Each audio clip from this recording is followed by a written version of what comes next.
Vamos abrir a palavra, queridos. Livro de Provérbios, capítulo 3.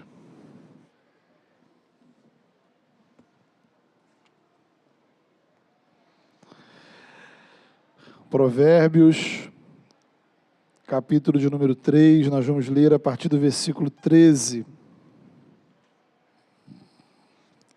Texto que já está aí projetado. Provérbios 3, a partir do verso 13. Diz assim, a palavra do Senhor: Como é feliz o homem que acha a sabedoria, o homem que obtém entendimento. Pois a sabedoria é mais proveitosa do que a prata, e rende mais do que o ouro. É mais preciosa do que rubis. Nada do que você possa desejar se compara a ela. Na mão direita, a sabedoria garante a você vida longa.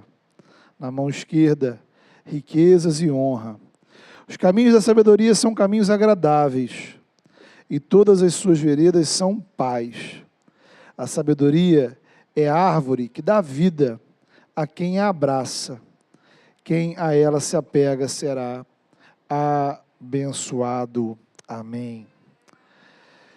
Bem, queridos, estamos encerrando hoje nossa série de mensagens nos livros de Provérbios e Eclesiastes.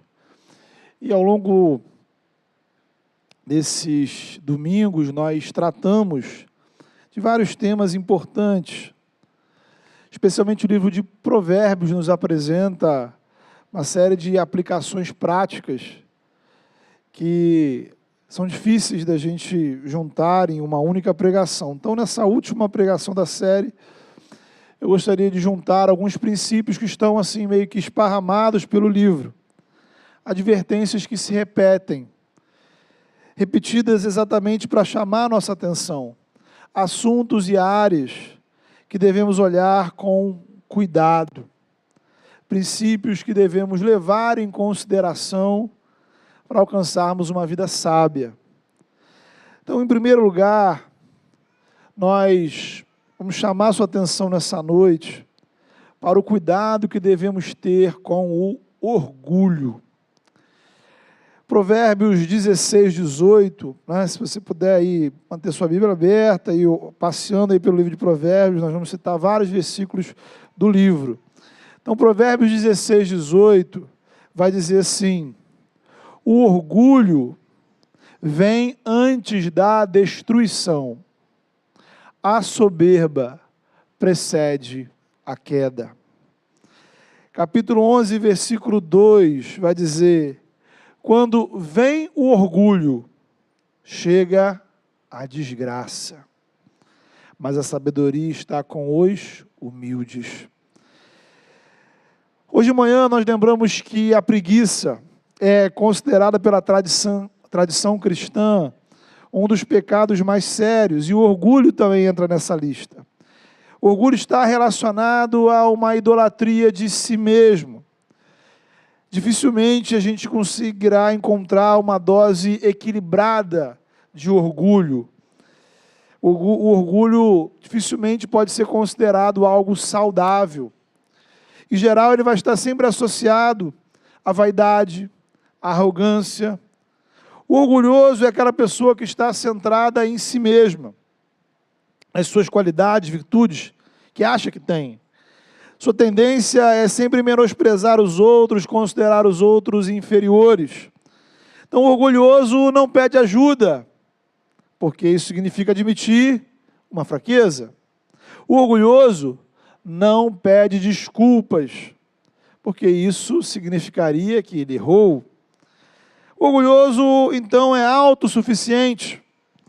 Por tudo isso, o orgulho é um grande obstáculo na nossa espiritualidade. 1 de Pedro, capítulo 5, vai dizer: sejam todos humildes uns para com os outros, porque Deus se opõe aos orgulhosos, mas concede graça aos humildes.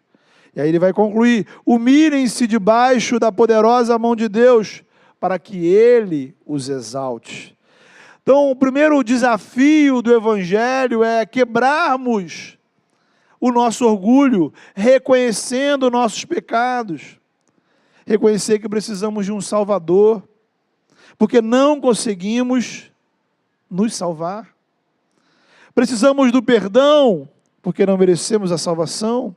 Precisamos da misericórdia de Deus sobre nossas vidas. Primeira bem-aventurança citada por Jesus no Evangelho de Mateus vai dizer: bem-aventurados os humildes de espírito. Aqui é interessante observar que diferentes tipos de religiosidade nos levam ao orgulho. São as pessoas que se sentem orgulhosas das orações que fazem, da caridade que realizam, do ministério que desenvolvem, do zelo que elas têm com as tradições, com os rituais, com as cerimônias. Jesus confronta exatamente esse tipo de comportamento. Lembramos, por exemplo, da parábola do fariseu e do publicano, narrada em Lucas capítulo 18. O texto começa dizendo que Jesus contou aquela história, veja você, tendo em vista alguns que confiavam em sua própria justiça e desprezavam os outros. Então, Jesus vai dizer: 2 homens subiram ao templo para orar. Um era fariseu, o outro publicano. O fariseu, naquela época, naquele contexto, representava o crente padrão, o crente ideal, a pessoa que você via passando na rua e você consegue apontar: esse é crente. O publicano já é o inverso. É aquele que de longe você via: ih, lá vem o pecador. É aquele tipo de pessoa que você deve manter distância. E Jesus diz que o fariseu orava da seguinte forma: Senhor, eu te agradeço, porque eu não sou como os demais. Os outros são ladrões, corruptos, adúlteros. Não sou nem mesmo como este publicano aqui do lado. Eu jejuo 2 vezes por semana, dou o dízimo de tudo quanto ganho. Já o publicano, diz o texto, que ele ficou à distância. Não ousava olhar para o céu, mas batia no peito e dizia: Deus, tem misericórdia de mim, porque sou pecador. A conclusão de Jesus foi: o publicano, saiu daquela situação, encontrou da parte de Deus justificação. Porque quem se exalta será humilhado, quem se humilha será exaltado. Pior que o orgulho pode nos levar a 2 extremos. Existe os pecadores orgulhosos. É a pessoa que conta vantagem com o seu pecado, ostenta o seu pecado, né? Ela se sente superior por zombar da vontade de Deus. É o que a Bíblia chama de escarnecedores. É o extremo do pecado. No outro extremo, ironicamente, estão os religiosos orgulhosos. Gente que esquece que tudo que tem vem das mãos de Deus, porque o bem que fazemos é sempre resultado da graça dele em nossas vidas. Veja, irmãos, quantas igrejas, quantos cultos cristãos, evangélicos, deixaram de ser sobre Deus e sobre Jesus e passaram a ser sobre as próprias igrejas, sobre os próprios pastores, sobre os próprios líderes. Quantas vezes o ministério que exercemos na igreja, o serviço que realizamos, deixa de ser sobre o Senhor e passa a ser sobre nós mesmos. Tem que ser do nosso jeito e precisa resultar na nossa autopromoção. Há um livro do C.S. Lewis chamado Cartas de um Diabo ao Seu Aprendiz. E ali ele vai dizer que o orgulho espiritual é um dos piores, se não o pior dos pecados. Por quê? Porque o perigo do orgulho é que ele contamina todas as outras virtudes. Então, os benefícios que temos em oração, em generosidade, em evangelismo, em pregação, podem degenerar em orgulho, soberba e vaidade. Então, eu oro bastante, eu oro muito, eu oro com dedicação, eu oro com empenho. Na igreja eu sou o primeiro a orar. Mas tudo isso, porque eu quero ostentar para os outros a minha capacidade de orar. E assim, a gente pode aplicar em outras áreas, seja para louvar, seja para evangelizar, seja para fazer o bem ao próximo. Uma pessoa humilde peca quando se orgulha da sua humildade. Então, existe uma tendência pecaminosa em nosso coração que vai na direção do orgulho. Uma tendência que afeta todos nós, crentes ou não. Portanto, nosso primeiro desafio é olhar para a nossa vida e pensar: será que o orgulho está me afastando do Senhor? Será que não é o orgulho que está mantendo você fora da igreja? Será que não é o orgulho que está impedindo você de ter uma comunhão mais profunda com o Senhor? Pensa comigo. Talvez o orgulho te impeça de abrir mão de certos pecados. Talvez o orgulho te impeça de assumir certas funções e posições no reino de Deus. O orgulho está impedindo você de servir. Você é orgulhoso demais para fazer isso ou aquilo. Ou talvez, quem saiba, você esteja servindo com orgulho. No fundo, o orgulho te fez esquecer que você precisa se colocar na dependência de Deus.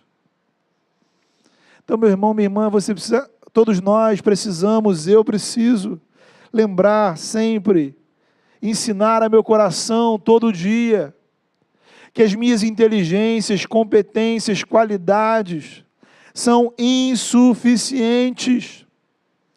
Precisamos do agir do Espírito Santo. E enquanto estivermos cheios de orgulho, estaremos vazios do Espírito Santo.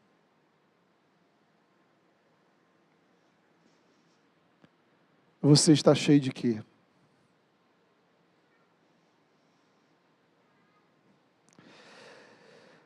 Segunda área que o livro de Provérbios nos chama a atenção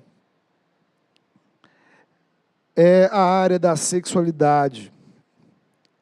Provérbios 6, 32 vai dizer: a pessoa que comete adultério não tem juízo. Todo aquele que assim procede a si mesmo se destrói. E aí, se você for olhar o capítulo 7 inteiro do livro de Provérbios, ele vai descrever a loucura do adultério. Então, queridos, a gente percebe que o sexo ele é um dos ídolos mais poderosos da nossa cultura. Há um padrão de sensualidade do mundo que é quase onipresente. Você precisa fazer um esforço muito grande, para não esbarrar em conteúdos sensuais, seja em uma rede social, em um filme, uma série, uma novela.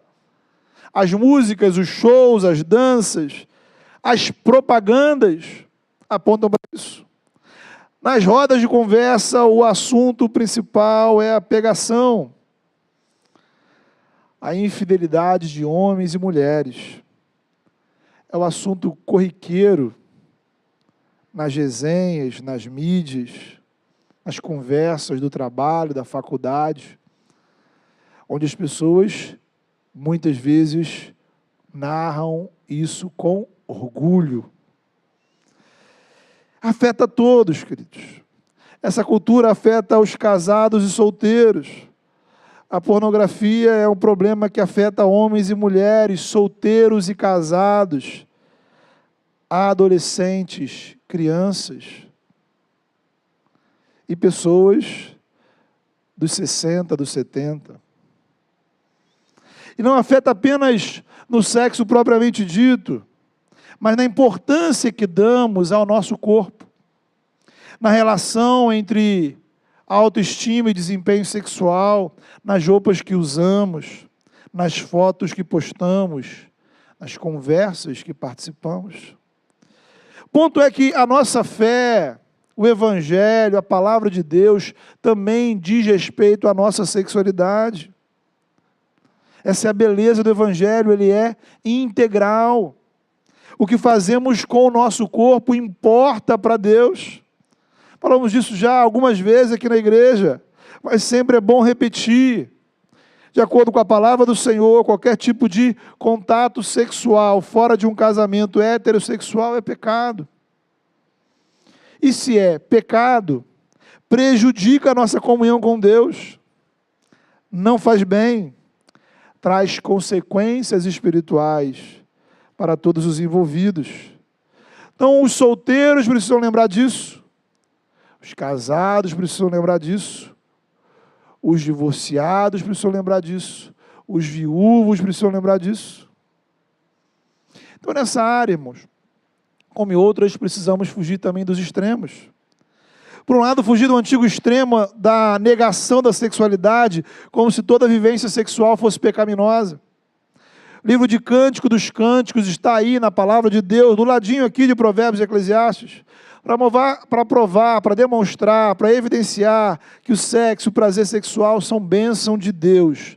Não só para a procriação, mas para a diversão e felicidade dentro do casamento. Por outro lado, precisamos fugir do extremo contemporâneo de achar que o que eu faço com o meu corpo é problema meu. Basta eu não prejudicar ninguém e me fazer feliz. O equívoco dessa visão é você fazer de si mesmo o padrão ético a ser seguido. Então, o seu padrão é a sua felicidade. Só que isso não funciona no Evangelho. Não funciona no relacionamento com Deus, porque, veja, se o pecado é relativo, a morte de Jesus na cruz também é relativa. A salvação é relativa. E por aí vai. A oração é relativa, a igreja é relativa, e tudo o que fazemos como igreja é relativo. Isso nos leva a um vazio espiritual absoluto. Nada disso é o Evangelho. Com a mesma ênfase que precisamos dizer que a cultura da sensualidade exagerada é pecaminosa, precisamos dizer que o sangue de Jesus é poderoso para perdoar todos os pecados, inclusive os pecados sexuais. Não existe pecado maior que a graça de Deus revelada em Jesus. E os braços de Jesus e da igreja de Jesus estão abertos para todos que desejem caminhar como discípulos de Jesus. Porque assim como todos os outros ídolos fazem, a idolatria sexual não é diferente. Junto com a satisfação momentânea, traz destruição. Destruição emocional, espiritual, familiar.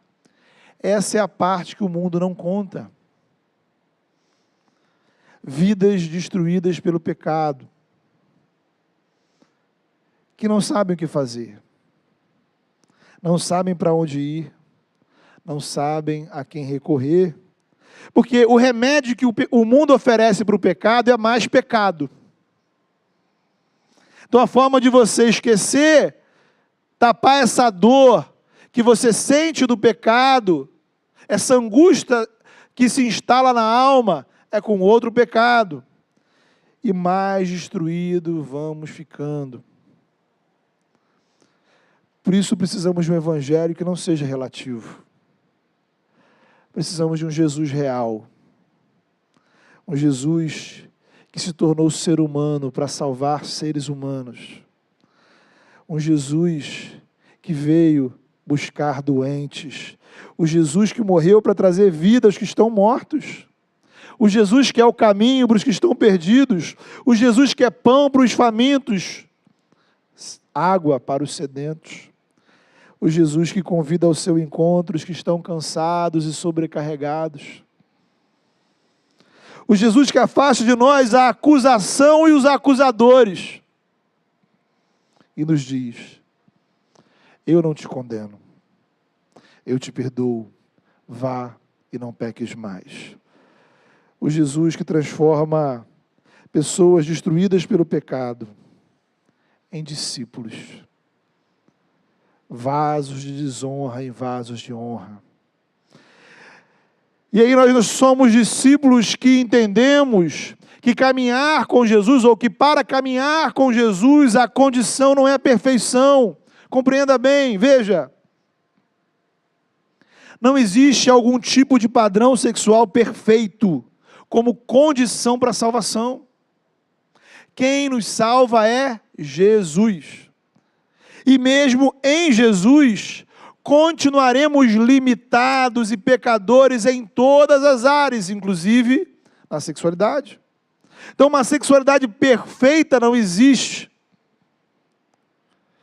nem é condição para andarmos com Cristo.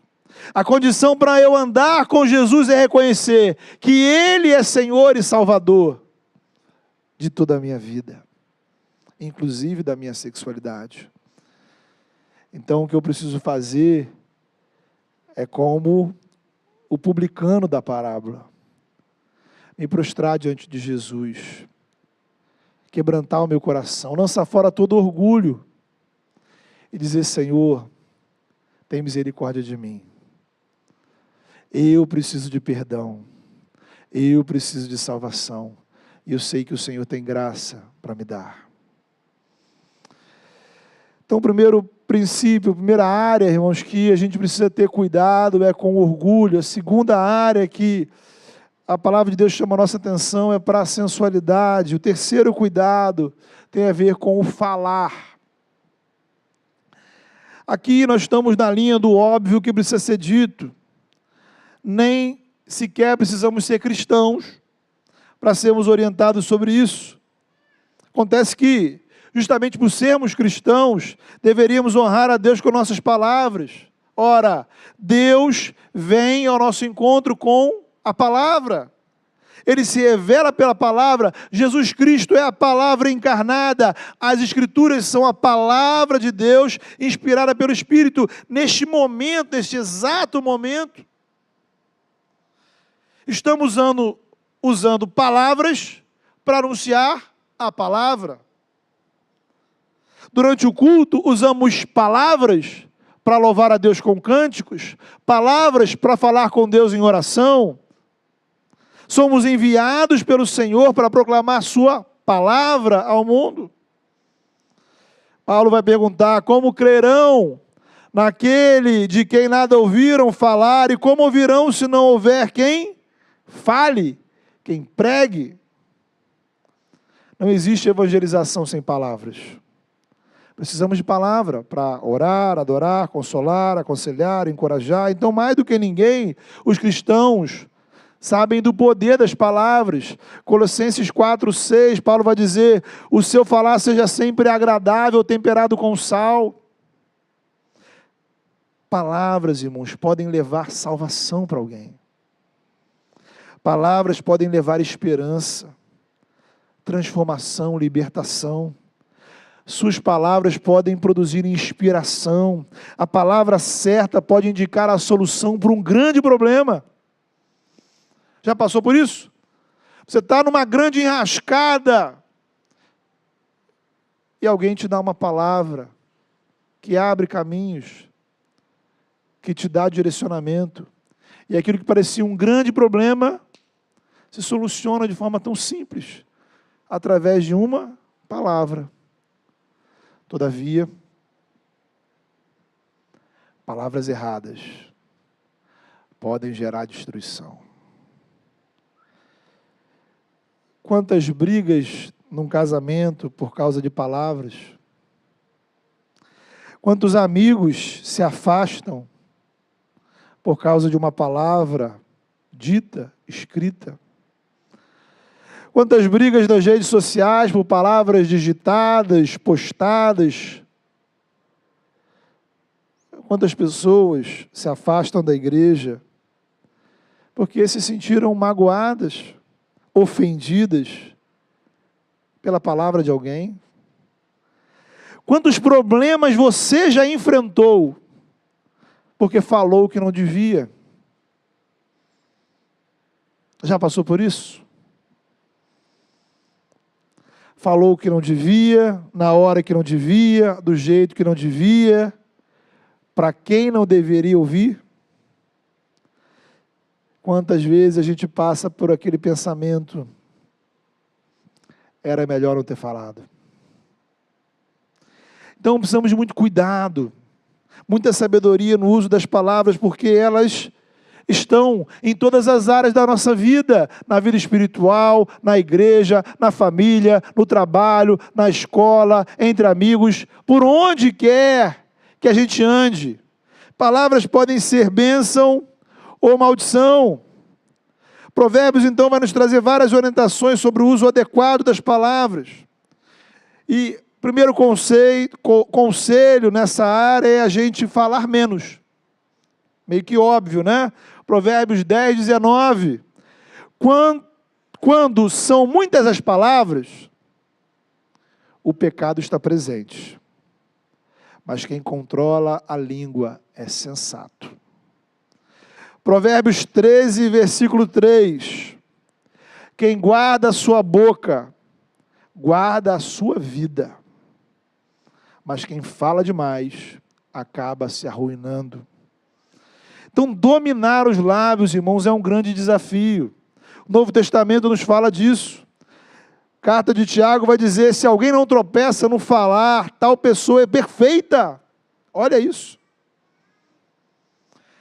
Sendo capaz de dominar todo o seu corpo. Então, talvez o princípio do domínio próprio, o início, o primeiro passo do domínio próprio, é o domínio das palavras. Eclesiastes nos adverte, há tempo de falar, há tempo de permanecer em silêncio. Então deixa eu contar um segredo para você. Já devem ter falado, mas vou falar com você de novo. Nem tudo que você pensa, meu irmão, você precisa falar. Até porque você pode estar errado. A chance é improvável, eu sei, parece difícil, né? Logo você está errado, mas é verdade. Acontece. Outra coisa, também aqui a gente não está falando do silêncio da pirraça, sabe? E aqui não é o silêncio da pirraça da criança, não. É adulto que faz pirraça. É a pessoa que fica irritada e esbraveja assim, agora também não falo mais. Não. Estamos falando do silêncio pacífico, do silêncio intencional, do silêncio movido por sabedoria. A realidade do mundo digital nos acrescenta mais um desafio. Se nesse lado da vida a gente precisa controlar a língua, do outro lado nós precisamos controlar os dedos. E aí uma coisa curiosa, a gente que pessoalmente fala pouco, mas na internet, meu irmão, não para de falar. Então você que fala muito, escreve muito, digita muito, lembre de outro conselho, desse conselho que já citamos de Provérbios. Quando muitas são as palavras, o pecado está presente. E aí a gente é instigado por esse desejo, né, de se manifestar, de ter que dar a nossa opinião, de se posicionar. E de repente alguém nos convenceu que todo mundo quer ouvir a nossa opinião. É uma temática simples. Se você fala mais, se digita mais, você vai errar mais. Agora veja, não se trata apenas de você diminuir a quantidade de palavras. Olha um outro conselho de Provérbios, lá no capítulo 29, verso 20, vai dizer assim: Você já viu alguém que se precipita no falar? Há mais esperança para o insensato do que para ele. Então a gente fala muito, escreve muito, digita muito e fala e digita rápido demais. A gente não pensa antes, não reflete, não pondera, né? Como diz o outro, a gente fala com o fígado. É uma experiência extraordinária, sabe? Não sei se você já passou por isso. É uma coisa para você exercitar essa semana. Depois você me conta. Aquele momento que vem a palavra na ponta da sua língua. Ou na internet ali, seja onde você estiver, seus dedos coçam para digitar. Mas você, cheio do Espírito Santo, resiste à tentação. Espera um tempo. Reflete um pouco mais. E depois você percebe que o melhor que você podia fazer é não ter falado nada. Você fica feliz. Olha que incrível, o silêncio te trouxe felicidade. Acontece. Então quem fala muito, digita muito, passa por um outro problema, que é a dificuldade de ouvir. Quem ouve pouco, aprende pouco. Mais uma vez, Tiago nos orienta. Tenham isso em mente, sejam todos prontos para ouvir, tardios para falar. Então veja, já falamos aqui outro dia sobre a importância da gente abençoar o outro com nossos ouvidos, ou seja, com a nossa atenção, com a nossa disposição de dar atenção. Mas precisamos saber usar nosso ouvido para aprender, a fim de falar, digitar melhor. Vivemos, irmãos, a cultura da superficialidade. Somos expostos a muito conteúdo. E tem muita coisa boa, muita coisa legal. A pergunta é, o quanto absorvemos de tudo quanto ouvimos?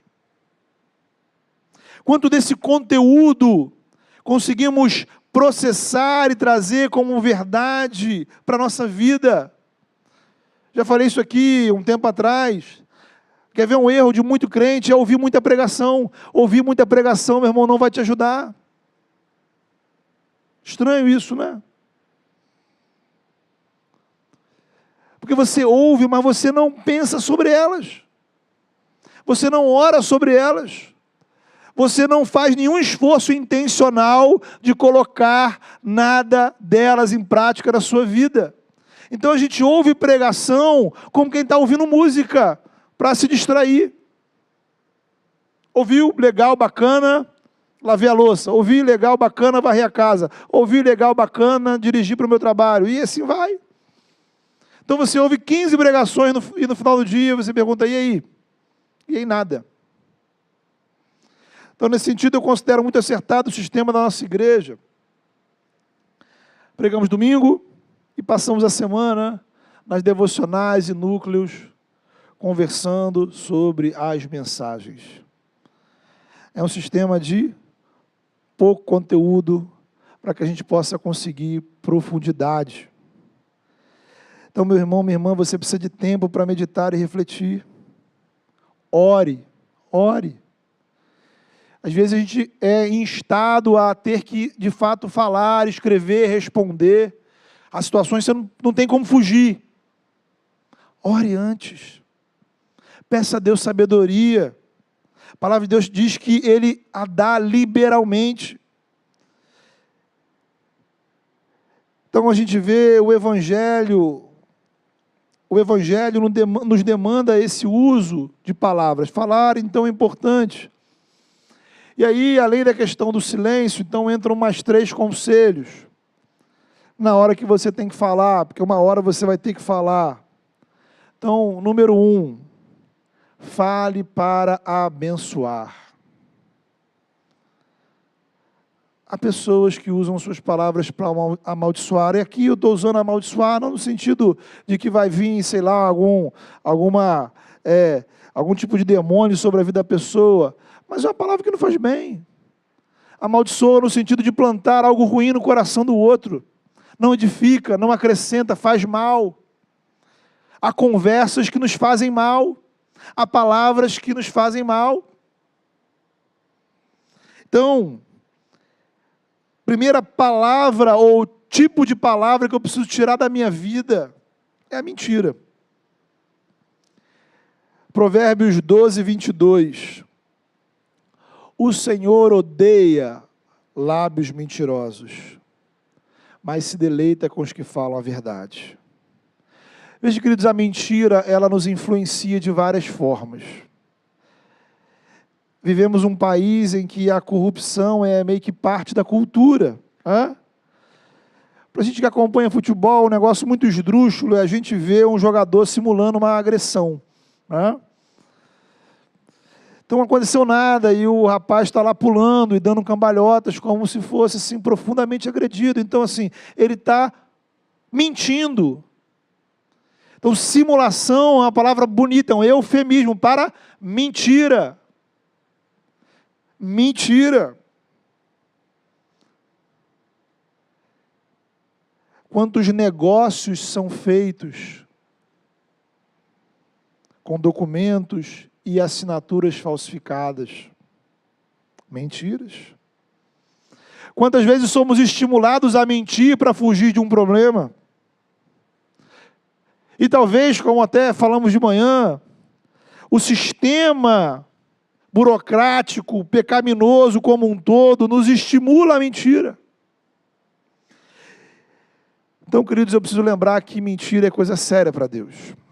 Está aqui em Provérbios dizendo que o Senhor odeia. E para a gente ir para o Novo Testamento, a gente tem o exemplo de Ananias e Safira. Casal que morreu, fulminado pelo Senhor. Por quê? Mentiram. Irmãos, quantas vezes nós mentimos para a igreja?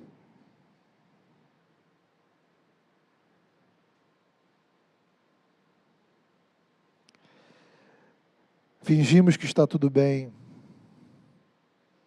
quando está tudo mal, na verdade. Fale para abençoar, fale a verdade.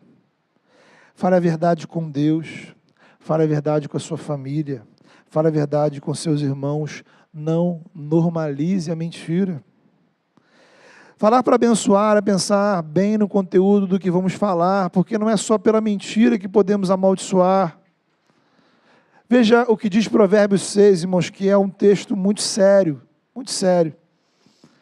Veja só, há 6 coisas que o Senhor odeia, 7 que Ele detesta.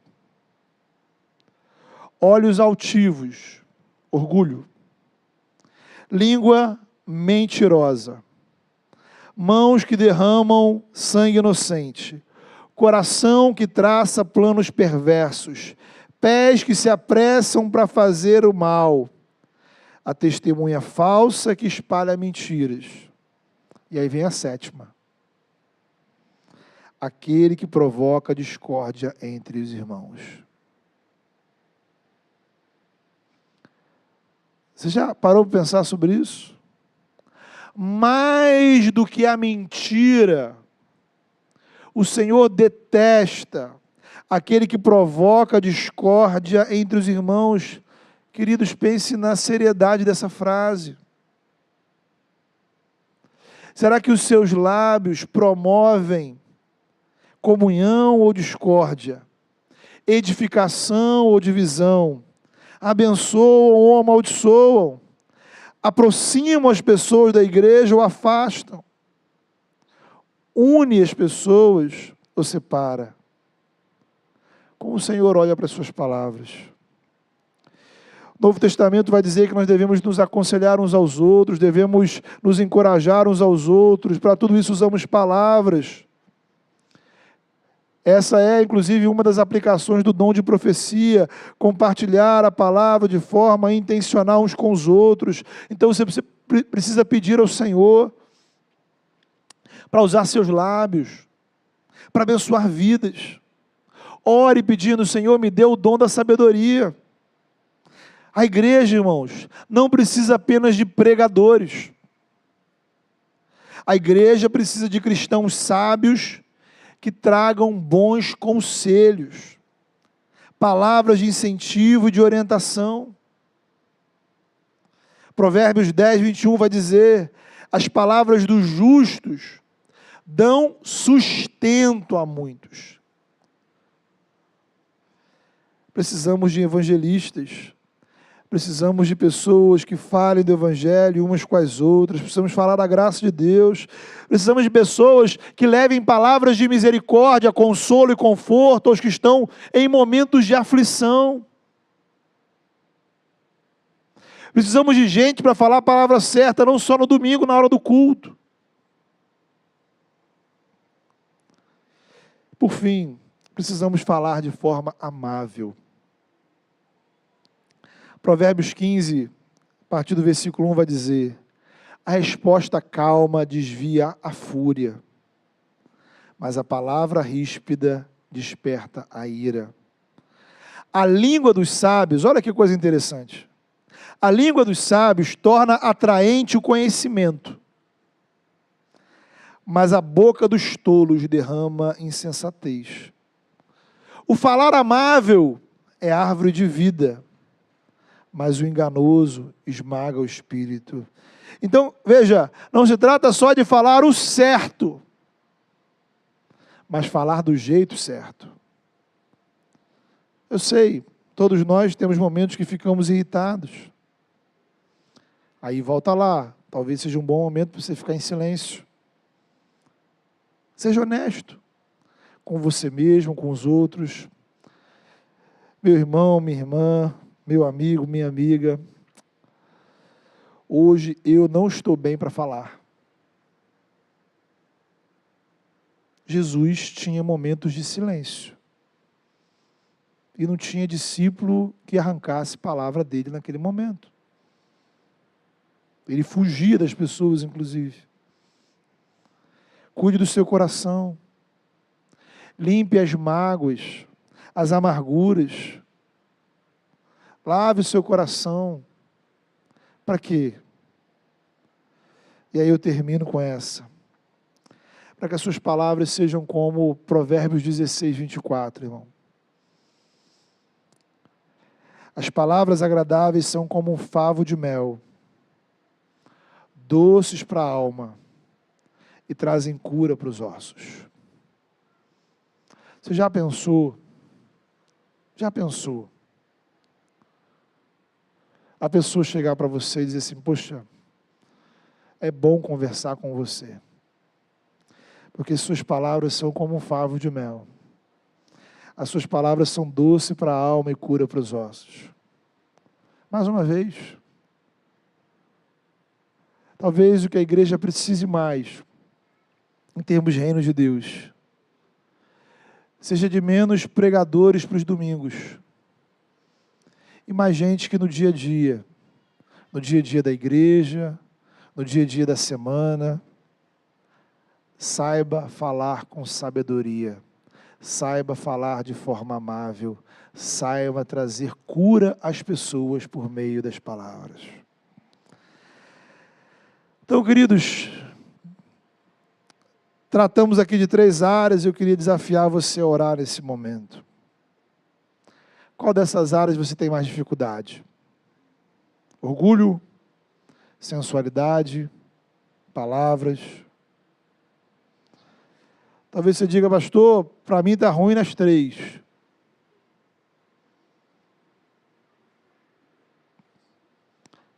Precisamos orar ao Senhor. Precisamos orar ao Senhor. Precisamos orar com honestidade. Precisamos orar com humildade. Sabe, a humildade é você não fingir. Não finge que está tudo bem. Não passe pano para os seus próprios pecados. Deus não está interessado nas suas justificativas. Deus não está preocupado com a sua explicação. Não se trata de você dizer: Senhor, é o seguinte. Assuma diante dele: Senhor, eu tenho problemas nessa área. eu tenho problemas nessa área, eu tenho dificuldades nessa área, eu preciso da tua graça na minha vida nessa área.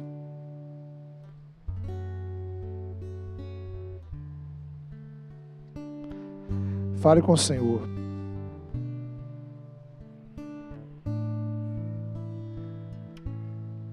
É uma oração que você e só você pode fazer.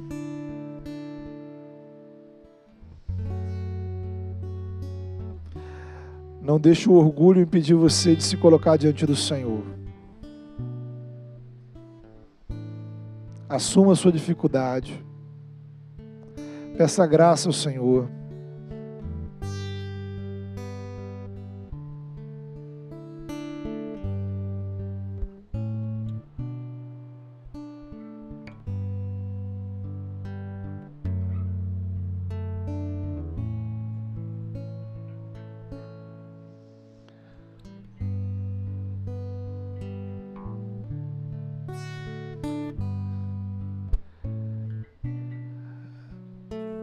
Deus amado e todo-poderoso,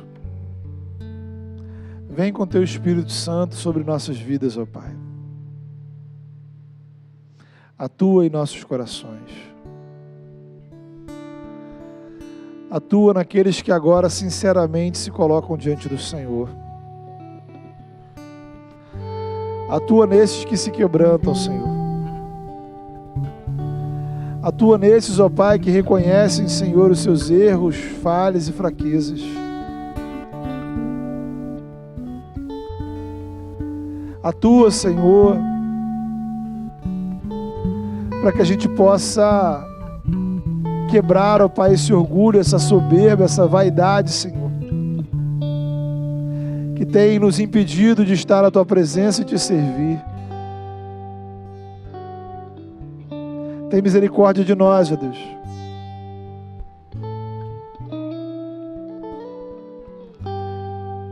Quebra esse orgulho, Senhor, que nos impede de muitas vezes assumir posições no Teu reino, renunciar a certos pecados, pedir ajuda. Dá graça, Senhor, para que administremos, ó Deus, a nossa sexualidade para a glória do Teu nome. Vem com graça sobre aqueles, ó Pai, que têm sofrido nessa área, que trazem culpa, tristeza, angústia, dor. Renova, Senhor, fortalece, purifica, Senhor, com a Tua graça. Mas em nome de Jesus, ó Pai,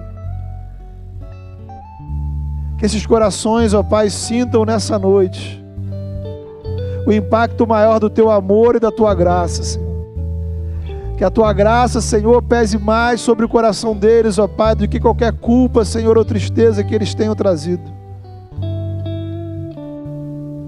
Renova corações, ó Deus. Dá-nos sabedoria, Senhor, para cuidarmos, ó Pai, do nosso corpo de uma maneira que honra o Teu nome.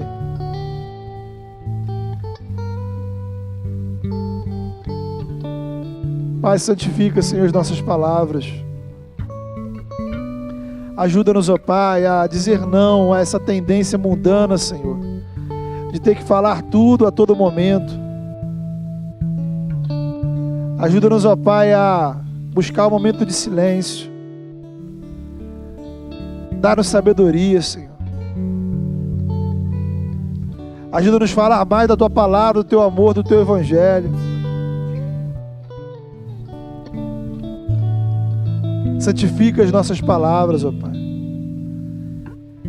E que as palavras dos nossos lábios, ó Pai, sejam de fato, Senhor, palavras doces, palavras que trazem cura, Senhor. Palavras que tragam graça. Possamos honrar o Teu nome, Senhor, em todas as áreas da nossa vida, com um coração humilde, com uma sexualidade santificada, com palavras, ó Pai, que abençoem, em nome de Jesus. Amém.